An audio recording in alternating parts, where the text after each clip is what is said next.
wa yanbaghi an yakuna laka wirdun min dzikrillah ta'ala.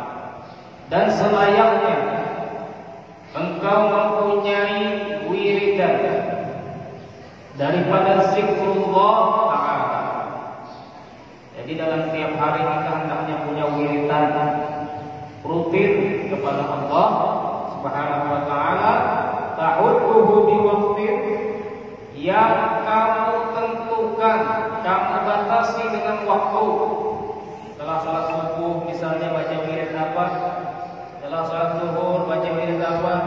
Setelah salat asar, setelah salat maghrib, setelah salat isya, ada wirid-wirid yang khusus pada waktu yang tertentu yang baca. Au taqsuruhu bi'adadin, atau kamu batasi dengan bilangan. Ada yang dibaca 100 kali, ada yang dibaca 400 kali, ada yang dibaca 1000 kali, ada bilangannya. Wa hina idzin, maka ketika itu, ketika zikir yang dibaca adalah zikir yang ada bilangannya, fala ba'sa bis-subhati, maka tidak masalah jika menghitungnya dengan menggunakan tasbih. Lidobtil adad, untuk menghitung bilangan tersebut. Jadi kalau dengan jari kita kadang lupa atau bingung dengan jari ini untuk mempaskan 100, untuk mempaskan bacaannya 400 misalnya, atau 1000 atau beberapa ribu. Kadang-kadang bisa kurang, bisa lebih kalau dengan jari. Maka tidak masalah kita menggunakan tasbih untuk menghitung zikir-zikir kita yang mempunyai bilangan. Apa hukumnya bertasbih itu? Menggunakan tasbih kayu dan macam-macam, itu ada yang dari plastik. Apa hukumnya? Boleh hukumnya. Kalau Nabi Muhammad SAW dalam riwayat beliau itu bertasbih dengan jari kanan beliau. Sehingga dikatakan dalam sebuah riwayat, "Yaqiluhu bil anamil fa innahum la mas'ulatun mustanqat." Hitunglah zikir-zikirmu dengan menggunakan jari-jari, karena jari-jari nanti di hari kiamat akan dipertanyakan oleh Allah Subhanahu wa taala, akan diinterogasi oleh Allah. Jadi jari ini kita gunakan untuk menghitung zikir, ini nanti akan bersaksi kepada Allah. Ya Allah, jari ini saya ya Allah digunakan untuk berzikir. Saya digunakan untuk baca la ilaha illallah. Saya digunakan untuk baca subhanallah wa bihamdih. Saya digunakan untuk membaca subhanallah dan lain sebagainya. Ini akan menyaksikan nanti kepada Allah Subhanahu wa taala. Ketika mulut kita di akhirat ditutup oleh Allah, dibungkam. Jadi mulut kita tidak bisa menjelaskan. Karena kalau mulut bisa bohong, tapi langsung anggota badan kita yang akan menjelaskan kepada Allah apa yang telah kita gunakan dengan anggota badan kita tersebut. Nah, itu riwayatnya memang Rasulullah itu kalau bertasbih dan kalau berzikir langsung dengan jari menghitungnya, bukan dengan tasbih yang seperti kita pakai. Lalu bagaimana hukumnya menggunakan tasbih seperti yang kita pakai itu? Hukumnya adalah boleh. Hukumnya boleh. Abu Hurairah, sahabat Nabi. Abu Hurairah ini sahabat Nabi, termasuk sahabat Nabi yang banyak meriwayatkan hadis. Berarti orang dekat Nabi ini. Beliau mempunyai tasbih. Tasbih beliau itu berupa tali, berupa benang, yang mana benang tadi diikat dengan 1000 ikatan. Jadi tidak memakai biji, tidak memakai plastik, tapi benang diikat dengan 1000 ikatan. Dan beliau tidak tidur pada malam hari kecuali beliau sudah berzikir dengan 1000 ikatan tersebut. Wallahu a'lam zikirnya apa kita tahu. Yang penting yang pasti beliau menggunakan tasbihnya tersebut berzikir sampai 1000 ikatan tersebut habis setiap sebelum tidur. Dan diriwayatkan pula bahwasanya istri-istri Nabi Muhammad, di antara istri Nabi Muhammad ada yang bertasbih itu menggunakan biji-bijian, biji kurma. Jadi biji kurma dikumpulkan berapa? Mungkin seperti anggaplah 100 biji kurma dikumpulkan, terus berzikir dengan memindahkan biji kurma tadi. Subhanallah, subhanallah, subhanallah, subhanallah. Nah, itu yang diriwayatkan daripada sebagian istri Nabi Muhammad dan sebagian sahabat-sahabat Nabi Muhammad SAW. Dan pada zaman sekarang biji-bijian tadi dibuat menjadi bertali, menjadi tasbih seperti yang dijual-jual itu. Jadi menggunakan tasbih yang ada yang pian pakai itu hukumnya boleh untuk membantu pian berzikir kepada Allah Subhanahu wa taala. Jadi kalau ada misalnya orang yang mencaci pian, menyalahkan pian, oh apa itu bid'ah misalnya. Apa itu salah, Nabi Muhammad tidak pernah bertasbih seperti itu. Nabi Muhammad menghitung zikirnya dengan jari. Itu orang-orang belajar. Orang-orang belajar. Jadi kita tadi sudah mendengar riwayat bahwasanya para sahabat menghitung tasbih, ada yang dengan ikatan tali, ikatan benang, ada yang menghitung dengan biji-biji kurma. Itu ada riwayat. Para sahabat adalah orang-orang yang dekat dengan Nabi. Dan Nabi melihat apa yang mereka lakukan tersebut. Nabi melihat istrinya yang menghitung zikir dengan biji kurma itu dilihat oleh Nabi, dan Nabi Muhammad membiarkan. Begitu juga para sahabat menghitung zikir dengan biji-bijian tadi, Nabi Muhammad SAW membiarkan. Artinya kalau Nabi Muhammad membiarkan, itu hukumnya boleh. Para hadirin yang dimuliakan oleh Allah Subhanahu wa taala. Kemudian Al-Habib Abdul Haddad melanjutkan, wa'lam, dan ketahuilah anna zikra ruknut thariq, bahwasanya zikir adalah rukun untuk kita bisa sampai kepada Allah.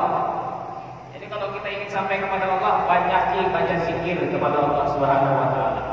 Dengan zikir tadi syaitan menjauh daripada kita. Dengan zikir tadi syaitan terganggu untuk menggoda kita.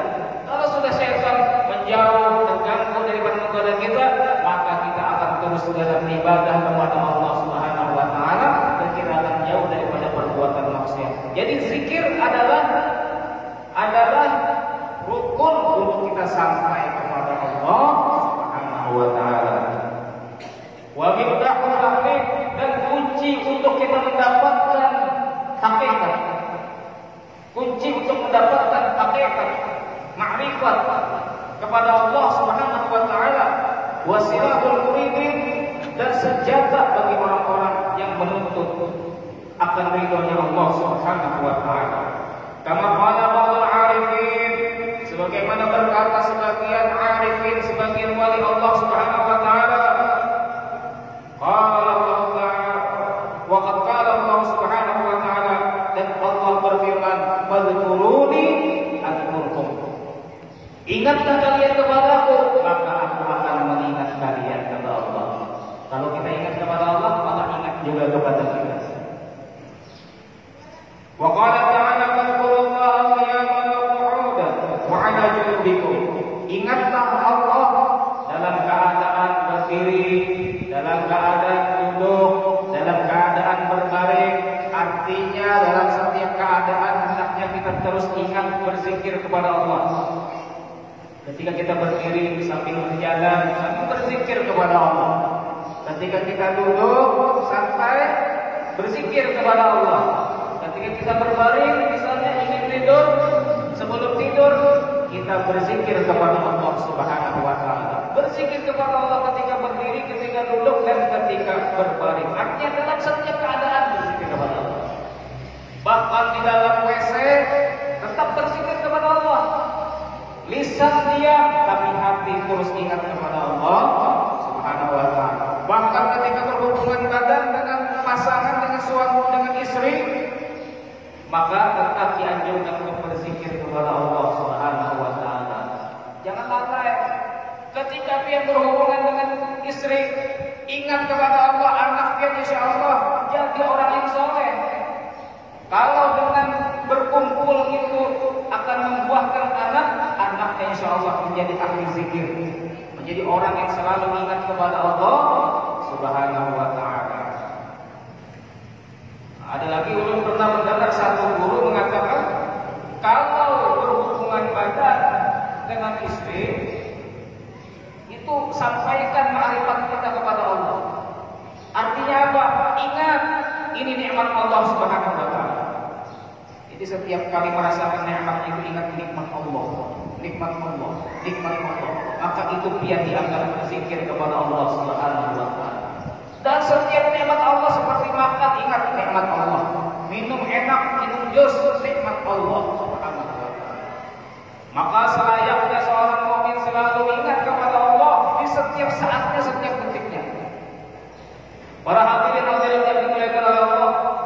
Kemudian Allah Subhanahu wa Ta'ala berfirman, ya ayyuhalladzina amanu dzkurullaha dzikran katsira. Wahai orang-orang yang beriman, ingatlah Allah, berzikirlah kepada Allah dengan zikir yang banyak. Zikir yang banyak artinya kada berangkelan kita berzikir dalam setiap hari itu. Tidak terbatas, kalau habis sudah zikir kita yang ada bilangannya, maka kita banyak lagi baca zikir yang lain. Misalnya setiap hari dia baca subhanallah wa bihamdi, subhanallah wa bihamdi, subhanallah wa bihamdi 100 kali sudah selesai. Misalnya baca la ilaha illallah 1000 kali sudah selesai. Baca istighfarnya misalnya 100 kali sudah selesai. Yang berbilang itu sudah selesai. Biar baca lagi zikir-zikir yang lain. Jangan sudah selesai yang sudah terbilang itu, wah sudah beruntung berzikir itu. Sekarang waktunya istirahat. Tidak ada istirahatnya kita zikir kepada Allah. Terus tambah terus zikir kepada Allah. Dzikron katsira. Kita nanti di akhirat yang akan kita ambil di akhirat keuntungannya. Itu tabungan kita. Tabungan kita di akhirat kita ambil nanti keuntungannya. Hadirin yang dimuliakan oleh Allah Subhanahu wa Ta'ala. Orang yang terus berzikir kepada Allah itu, kalau di dalam rumahnya dia terus berzikir kepada Allah, di kamarnya terus berzikir, di ruangan tamu dia duduk sambil menunggu tamu misalnya sambil berzikir, di teras rumahnya duduk sambil berzikir. Pokoknya rumahnya ini sering digunakan berzikir kepada Allah Subhanahu wa Ta'ala. Diriwayatkan oleh Abu Hurairah bahwasanya penduduk langit siapa? Para malaikat. Para malaikat itu melihat ke bawah bumi ini, itu bercahaya. Rumah-rumah orang yang sering berzikir kepada Allah itu bercahaya, sebagaimana cahayanya bintang-bintang di langit. Kalau kita melihat langit ada cahaya, ada bintang-bintang yang bercahaya. Begitu juga malaikat melihat ke bumi, melihat rumah-rumah orang yang suka berzikir, itu bercahaya seperti bintang. Tapi kalau orang yang rumahnya di sembahyangnya kada pernah, di bawah berzikir kada pernah, baca selawat malamnya kada pernah, gelap dan ada cahayanya. Makanya beda ini antara rumah yang suka dibuat berzikir dan rumah yang tidak ada zikir di dalamnya. Berbeda antara cahaya dan kegelapan. Maka jadikanlah rumah-rumah yang mempunyai cahaya.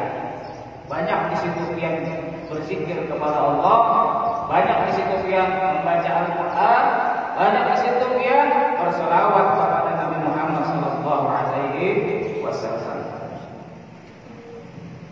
Wa qala Rasulullah sallallahu alaihi wasallam, yaqulu Allah Ta'ala, berfirman Allah Ta'ala dalam hadis qudsi, ana 'inda dhanni 'abdi, aku tergantung sangkaan hambaku kepadaku, kata Allah. Aku tergantung sangkaan hambaku. Makanya kalau kita minta lawan Allah, sangka benar-benar Allah itu akan mengabulkan. Kalau berdoa, yakin Allah akan mengabulkan. Kalau kita minta ampun, yakin Allah akan mengampuni.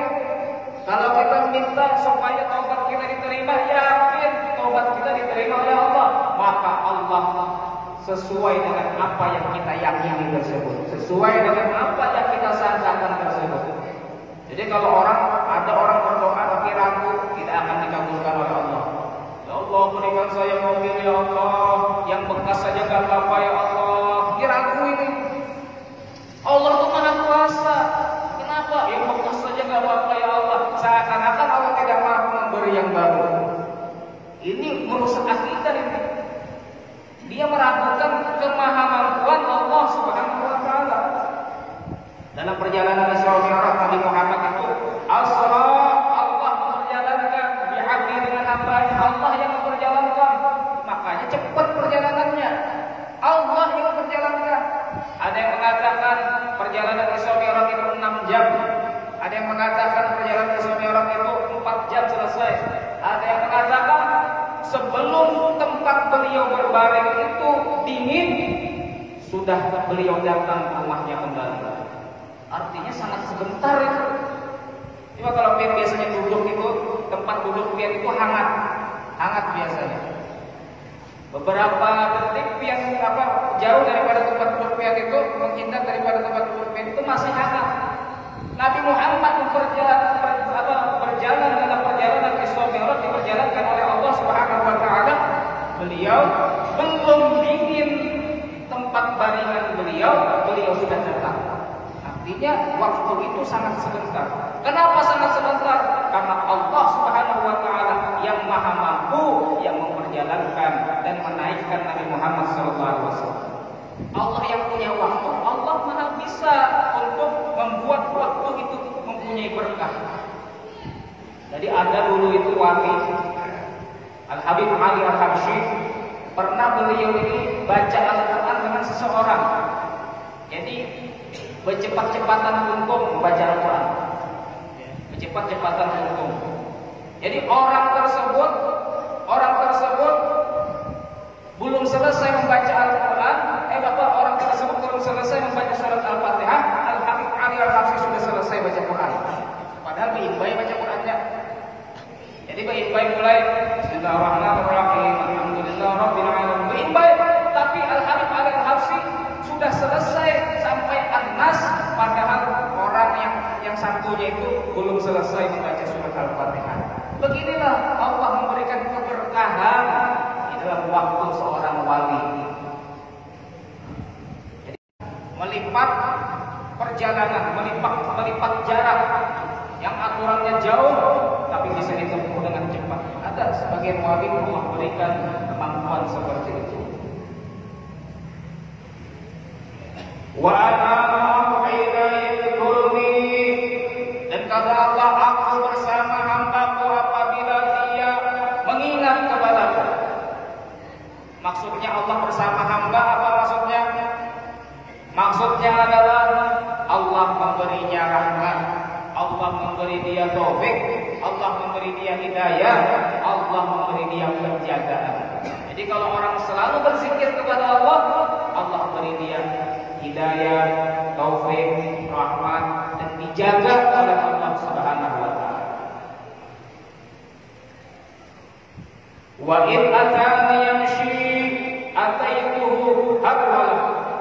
Kata Allah, apabila dia datang kepadaku dalam keadaan berjalan, maka aku berlari kepadanya.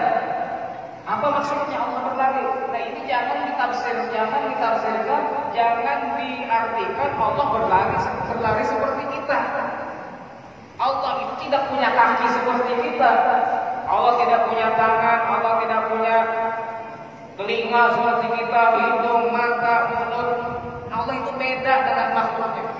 Jadi yang dimaksud dengan berlari, Allah Subhanahu wa taala akan memberikan rahmat, memberikan taufik, memberikan hidayahnya, memberikan pertolongannya kepada hambanya, tergantung dengan bagaimana dia mendekat kepada Allah Subhanahu wa taala.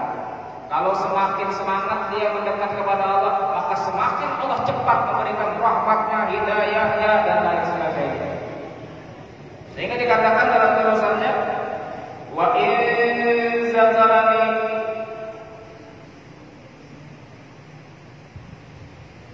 apabila dia datang kepadaku, mendekat kepadaku dalam keadaan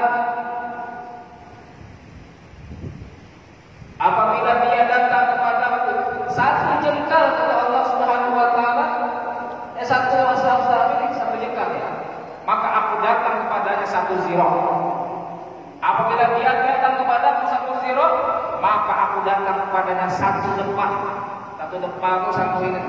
Kalau tangan kita uraikan yang kanan dan kiri dari ujung ke ujung sini, itu namanya satu depak. Kalau kita datang kepada Allah, mendekat kepada Allah satu zirah, maka Allah akan datang kepada kita satu depak. Artinya semakin kita mendekat kepada Allah, semakin cepat, semakin semangat Allah Subhanahu wa taala memberikan bantuan kepada kita, memberi rahmat, memberi taufik, dan memberi hidayah kepada kita. Hadirin hadirat yang dimuliakan oleh Allah Subhanahu wa taala. Kemudian Rasulullah sallallahu alaihi wasallam bersabda, "Ala ulatikum bi khairi a'malikum wa azkaha 'inda malikikum wa arfa'iha fi darajatikum wa khairun lakum min infaqil dhahab wal warid wa min an talqaw 'aduwakum wa min an tulqu 'aduwakum wa tadribu 'anaqahum wa yadribu 'anaqakum."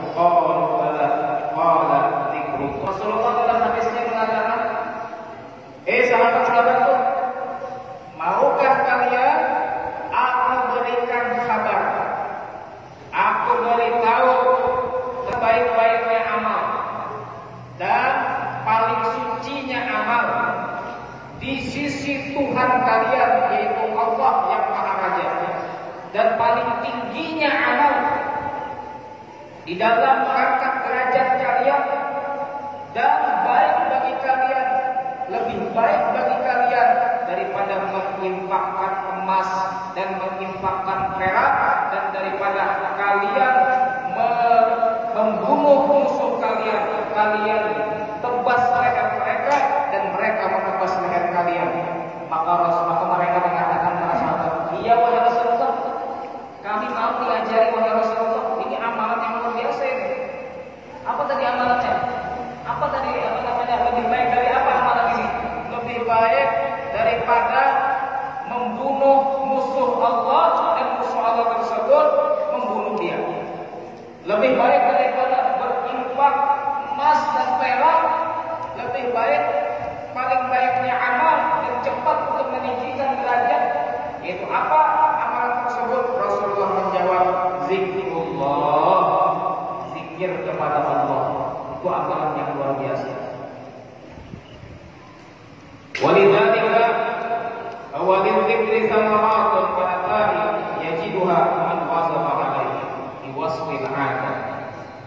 Dan zikir itu mempunyai buah-buah, mempunyai hasil, yang mana orang yang berzikir kepada Allah akan mendapatkan buah-buah dan hasil daripada zikirnya tersebut apabila dia istiqamah berzikir dengan adab kepada Allah Subhanahu wa taala. Berzikir dengan adab. Umur dan hati-hati. La ilaha illallah, hati-hati merasakan bahwasanya tiada Tuhan selain Allah. Ketika membaca subhanallah wa bihamdihi, hati-hati bahwasanya maha suci Allah dan dengan memuji Allah. Hati-hati. Aqalluha, apa yang akan dia dapatkan apabila dia berzikir dengan hati yang khusyuk, hati yang hadir? Yang paling sedikit yang dia dapatkan, an yajida fihi minal halawah wal lazzah. Dia akan mendapatkan kemanisan dan kelezatan. Jadi berzikir tadi manis, lezat begitu. Sampai saking lezatnya itu sampai anak kayak ada la ilaha illallah lagi bacanya. Saking nikmatnya, paling sedikit yang akan didapatkan orang yang istiqomah dalam zikir, dia mendapatkan nikmat lezat luar biasa. Ma yastahiqu fi jambihi kullu ma ya'rifu min al-lazzati dunyawiyah wal marah. Yang mana kenikmatan, kelezatan, kemanisan yang dia rasakan melebihi daripada segala nikmat-nikmat dunia. Nikmat dunia itu kan banyak, makan, minum itu nikmat, berhubungan dengan istri itu nikmat, banyak nikmat dunia. Tapi nikmatnya ketika berzikir itu lebih besar daripada seluruh nikmat-nikmat yang ada di dunia ini. Hingga dikatakan bahwasanya orang-orang yang berzikir kepada Allah di malam hari lebih merasakan nikmat daripada orang-orang lalai di dalam kelalaian mereka. Jadi orang yang tahajud, orang yang berzikir ketika itu baca Al-Quran, lebih nikmat mereka rasakan daripada orang yang ketika itu mabuk-mabukan, ketika itu berzina, ketika itu melakukan maksiat. Kalah nikmatnya dengan orang yang ahli ibadah kepada Allah Subhanahu wa Ta'ala. Jadi sama-sama nikmat ini, bahkan lebih nikmat ibadah kepada Allah. Kenapa kita harus memilih maksiat kepada Allah Subhanahu wa Ta'ala? Oleh karena itu, wahai orang-orang yang masih senang dengan maksiatnya, masih menikmati dengan maksiatnya, coba kalian cari kenikmatan yang lebih nikmat daripada maksiat kalian, yaitu dengan ibadah kepada Allah. Ganti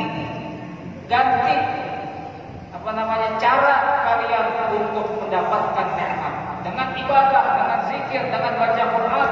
Itu lebih nikmat daripada kemaksiatan yang kalian lakukan. Memang awalnya itu sulit dulu. Orang yang awal-awal taubat itu sulit. Baca Quran itu perlu dipaksa, berzikir perlu dipaksa, salat 5 waktu perlu dipaksa, bangun subuh perlu dipaksa. Tapi kalau sudah terbiasa dia dalam ibadah kepada Allah, semuanya itu akan mudah, bahkan menjadi kebiasaan yang sulit untuk ditinggalkan. Wa man wa'ala, dan paling tinggi yang akan didapatkan oleh orang yang berzikir kepada Allah, an yakna bil madhkur 'anil dzakir, dia fana dengan yang disebut, yang dizikirkan daripada orang yang berzikir, wa amma siwahu, dan daripada selain daripadanya. Maksudnya orang yang berzikir kepada Allah, yang paling tinggi yang dia dapatkan, dia lupa diri. Maksudnya lupa diri, yang dia ingat hanya Allah Subhanahu wa Ta'ala. Lupa kalau dirinya ada, lupa kalau makhluk yang lain ada, hanya Allah yang ada. Oh, itu benar-benar dia pahami maksud daripada la ilaha illallah, tidak ada kecuali Allah. Makanya kalau orang yang sudah seperti ini, itu kada ingat lagi orang manusia, kada peduli lagi sudah orang manusia, karena yang dia tahu hanya Allah yang ada, bahkan dirinya tidak. Ada satu orang dulu yang bernama Mansur Al-Hallaj. Mansur Al-Hallaj ini saking dia mengenal Allah, di dalam zikirnya dia benar-benar merasakan tiada Tuhan selain Allah, bahkan tiada yang ada kecuali Allah. Ini tauhidnya tinggi, sampai dirinya sendiri dia lupakan ketika dia berzikir kepada Allah. Ketika ditanya oleh orang, maka dia mengatakan, aku adalah Allah. Aku adalah Allah. Karena dia sudah lupa dengan dirinya, lupa dengan makhluk yang lainnya, hanya yang dia ingat Allah. Aku adalah Allah. Anal haq, aku adalah al-haq Allah. Karena ucapannya itu secara zahir itu salah ucapannya, maka dia pun dilaporkan dan dia pun dipenjara selama 18 hari gara-gara mengucapkan aku adalah Allah. Setelah dipenjara selama 18 hari, dia dihukum mati. Kalau pemerintah kada salah menghukum orang tadi, kada salah, karena memang ucapannya salah secara zahir, tapi secara batin orang tadi benar. Kenapa? Karena dia hanya ingat Allah Subhanahu wa Ta'ala yang ada, dan yang lain tidak ada. Kan yang ada hanya Allah. Kita ini ada setelah Allah adakan. Yang sebenar-benarnya wujud adalah Allah Subhanahu wa Ta'ala. Maka orang ini sebenarnya dia tidak murtad, cuma secara zahir dia mengucapkan itu di hadapan orang itu salah, maka dia diazab. Yang mengazab beliau tidak salah, yang menghukum mati beliau tidak salah, dan beliau pun tidak salah mengucapkan aku adalah Allah, karena beliau ketika itu mengingat hanya Allah yang ada. Tapi kalau kita jangan dibuat main-mainan.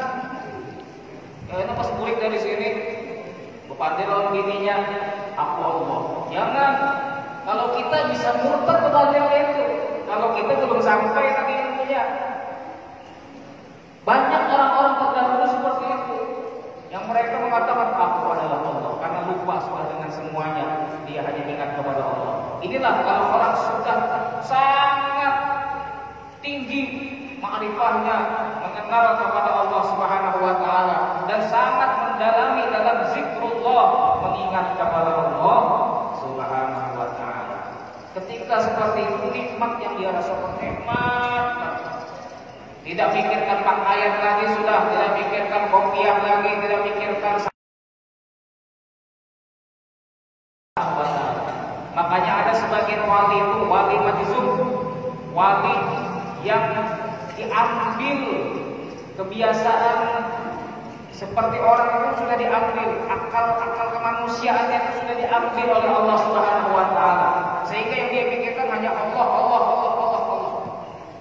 Pakaian sudah tidak dipikirkannya, sarung sudah tidak dipikirkannya, kopiah tidak dipikirkannya lagi, hanya yang dia pikirkan Allah Subhanahu wa taala. Itu wali majzub. Cuma kalau wali majzub itu jangan biar belajar sama sini. Kalau biar ada dengan wali majzub, jangan biar belajar karena sini itu tugasnya bukan mengajar. Tapi kalau biar mengambil berkah boleh, cium tangannya, minta berkah, jangan minta doa dengan wali majzub. Kenapa? Karena wali majzub ini sudah ada pikirkan manusia. Kadang-kadang orang minta doa, apa yang dikehendaki oleh orang yang minta doa tadi dengan apa yang dikabulkan Allah beda. Kenapa? Karena wali majzub tadi sudah pikirannya lain. Seperti ada orang datang kepada wali majzub, wahai Habib, doakan supaya otak saya encer. Doakan mudahan otak kamu encer. Ternyata pulang daripada didoakan itu, dia ditabrak mobil dan kepalanya pecah. Jadi sudah lain ini, beda alam sudah. Wali majzub itu sudah beda alam lawan kita. Jangan kita minta doa lawan wali majzub. Kalau mau minta doa lawan orang tua, minta doa dengan wali-wali yang bukan majzub, minta doa lawan ulama-ulama. Para hadirin hadirat yang dimuliakan oleh Allah Subhanahu wa taala. Kemudian wa man qa'ada wa huwa 'ala taharatin fi khalwatin mustaqbil al-qiblah sakin al-atraf mutriq ar-ra'si thumma dzakara Allah bi qalbin hadirin wa adabin wafirin ra'a min dzikri fi qalbihi asaran zahiran. Apabila seseorang berzikir kepada Allah dalam keadaan duduk dan dia dalam keadaan suci berwudu, dalam keadaan dia menyendiri daripada manusia, berkhalwah menghadap kepada kiblat, anggota badannya tenang, kepalanya menunduk, hatinya hadir ketika berzikir, maka ketika itu dia akan mendapatkan di dalam hatinya bekas yang nampak. Akan terasa benar di dalam hatinya itu bekas yang nampak daripada zikir yang dia dapat. Jadi ini kita amalkan ini, yaitu berzikir kepada Allah dalam keadaan duduk, dalam keadaan berwudu, dalam keadaan menyendiri tidak ada yang melihat, kepala digundukkan, berzikir dengan hati yang hadir, yang khusyuk, maka dengan ini akan ada bekas di dalam hati. Terasa bekas itu di dalam hati. Akan terasa tenang hati, akan terasa nikmat, akan terasa manis, akan terasa lezat. Wa inna ma'ala dzalika asyraqat 'alaihi anwarul qurbi. Apabila dia terus seperti itu, suka seperti itu, suka mengamalkan zikir seperti itu tadi, maka akan memancar daripada hatinya cahaya kedekatan kepada Allah Subhanahu wa taala.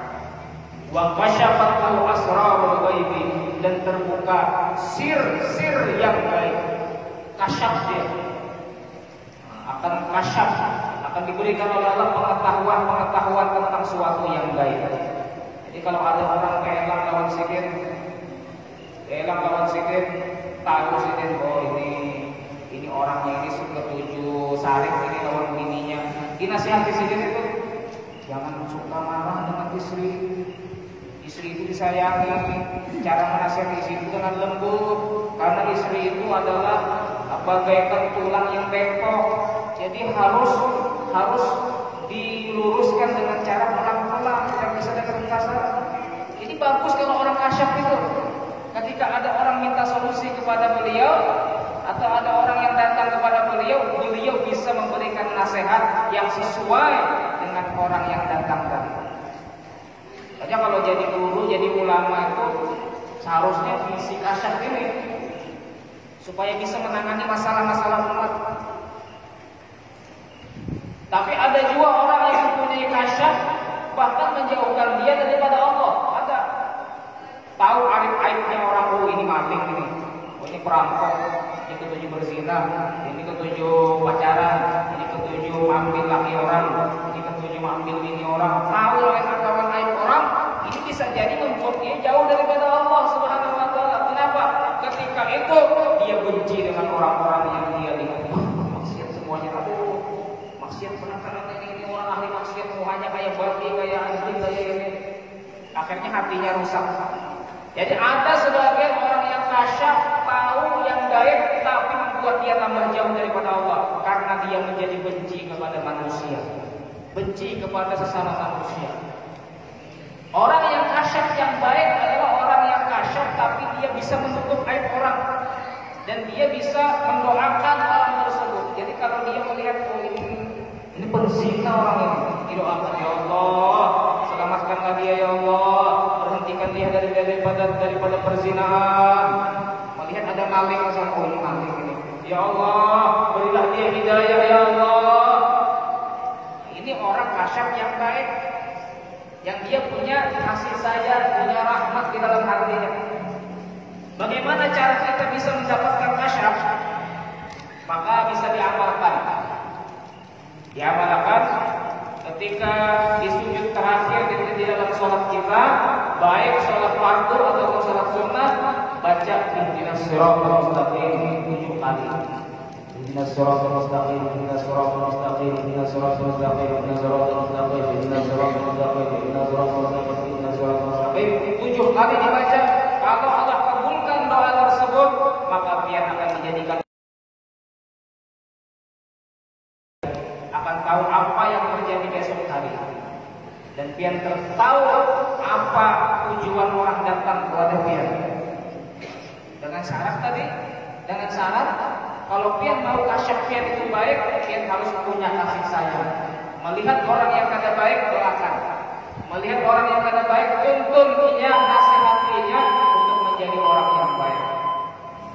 Nah, kemudian daripada zikir yang dianjurkan kita baca sedikit lagi, zikir yang dianjurkan kita baca, zikir la ilaha illallah. Perbanyak baca la ilaha illallah. Dengan membaca la ilaha illallah, maka iman kita terus diperbaharui oleh Allah Subhanahu wa taala. Jadidu imanakum bi qouli la ilaha illallah. Perbaharuilah iman kalian dengan ucapan la ilaha illallah. Kemudian bacaan subhanallah wa bihamdihi, subhanallah wa bihamdihi, subhanallah wa bihamdihi, baca 100 kali setiap hari.